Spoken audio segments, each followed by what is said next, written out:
Hello everyone, আসসালামু আলাইকুম। আমি সীমা লাইফস্টাইল থেকে সীমা বলছি। চলে আসলাম আপনাদের মাঝে নতুন একটা রান্নার ভিডিও নিয়ে।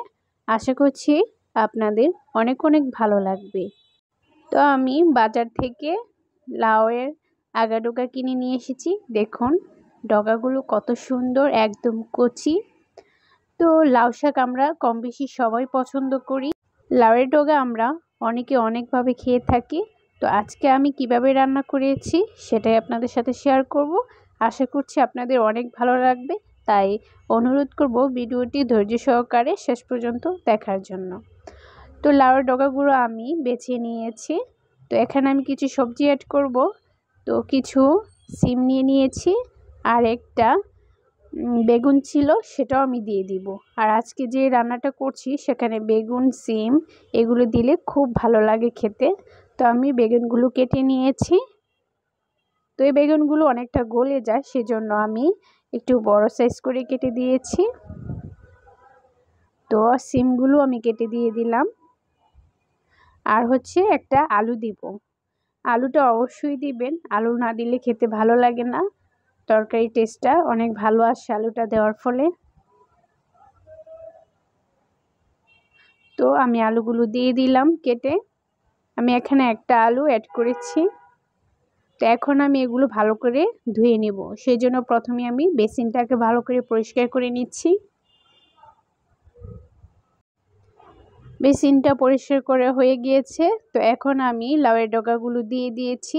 এখন কলের স্পিডটা একটু বাড়িয়ে দিব পানির, এতে করে দ্রুত পানিটা জমে যাবে আর ডগাগুলো আমি খুব সুন্দর করে ধুয়ে নিতে পারবো।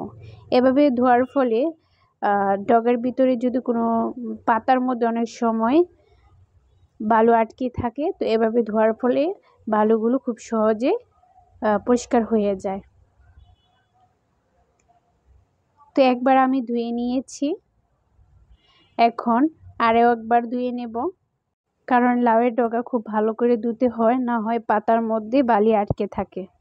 তো আমার ধোয়া হয়ে গিয়েছে। তো এখন আমি একটা পাত্রে শাকগুলোকে রেখে দিচ্ছি। ভিডিওর এ পর্যন্ত এসে যারা লাইকটা দিতে ভুলে গিয়েছেন, প্লিজ লাইকটা দিয়ে দিবেন আর ভিডিও দেখা কন্টিনিউ করবেন। তো এখন আমি কিছু মশলা অ্যাড করব এটার সাথে। তো স্বাদ অনুযায়ী লবণটা দিয়ে দিচ্ছি। এই রান্নাতে তেমন বেশি কোনো মশলার প্রয়োজন হয় না। তো হলুদটা দিয়ে দিলাম 1 চামচের মতো।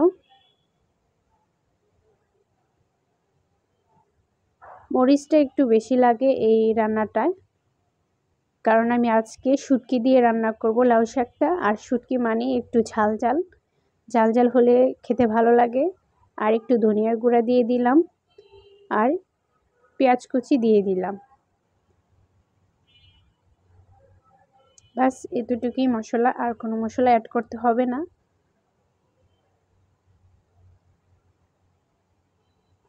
যারা শুটকি অনেক পছন্দ করেন তাদের কাছে অবশ্যই এই রান্নাটা অনেক ভালো লাগবে। তো আমি আর একটু ফ্লেভার, একটু ঝালের জন্য কাঁচামরিচটা দিয়ে দিলাম। তো সব মশলা অ্যাড করা হয়ে গিয়েছে। তো এখন আমি পরিমাণ মতো ঝোল দেব। আমি বেশি ঘন বা পাতলা করব না, বেশি ঝোল রাখলেও খেতে ভালো লাগে না, আবার একদম শুকনো শুকনোও খেতে ভালো লাগে না। তো এখন আমি একটি কাঠির সাহায্যে মিক্স করে নিচ্ছি। মিক্স করা হয়ে গিয়েছে। তো এখন আমি সরাসরি রান্নায় বসিয়ে দিচ্ছি। এখন আর কিছুই করতে হবে না, শুধু একটা ঢাকনা দিয়ে ঢেকে দেব।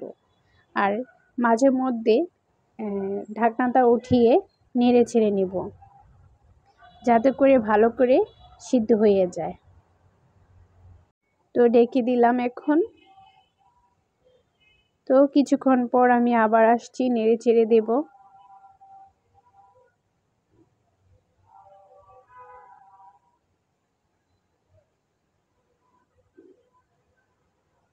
আলুটা প্রায় সিদ্ধ হয়ে গিয়েছে দেখুন। হ্যাঁ, আপনারা অবশ্যই এখানে 2-1টা আলু একদম ভেঙে দিবেন, এতে করে ঝোলটা একটু গাঢ় হবে, খেতে অনেক ভালো লাগবে। রান্নার প্রায় শেষ পর্যায়ে এসে আমি এখানে শুটকি অ্যাড করব। এগুলো হচ্ছে পোয়া শুটকি, আপনারা চাইলে এখানে পুঁটি চাপা শুটকি ইউজ করতে পারেন। তো এখানে আমি পোয়া শুটকি দিয়ে দিলাম, আমার অনেক পছন্দ পোয়া শুটকি, তো আমি পোয়া শুটকিটাই দিলাম। তবে কোনো শুকনা শুটকি দিবেন না, তাহলে খেতে ভালো লাগবে না। আমার কাছে চাপা শুটকিটাই বেশি ভালো লাগে। তো শুটকিটা সিদ্ধ হয়ে যখন তরকারির সাথে মিশে গিয়েছে, তো আমার রান্নাটাও হয়ে গিয়েছে। সবগুলো ডাটা খুব সুন্দরভাবে সিদ্ধ হয়ে গিয়েছিল। তো এখন আমি ধনিয়া পাতা দিয়ে তরকারিটা উঠিয়ে নেব।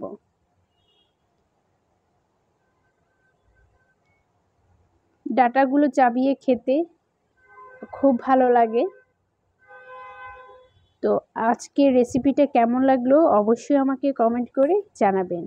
এই যে দেখুন ফাইনাল লুক। যারা বেশি শুটকি খেতে পছন্দ করেন, আশা করছি তাদের কাছে অনেক অনেক ভালো লাগবে। আজকের মতো এখানেই বিদায় নিচ্ছি। আল্লাহ হাফিজ।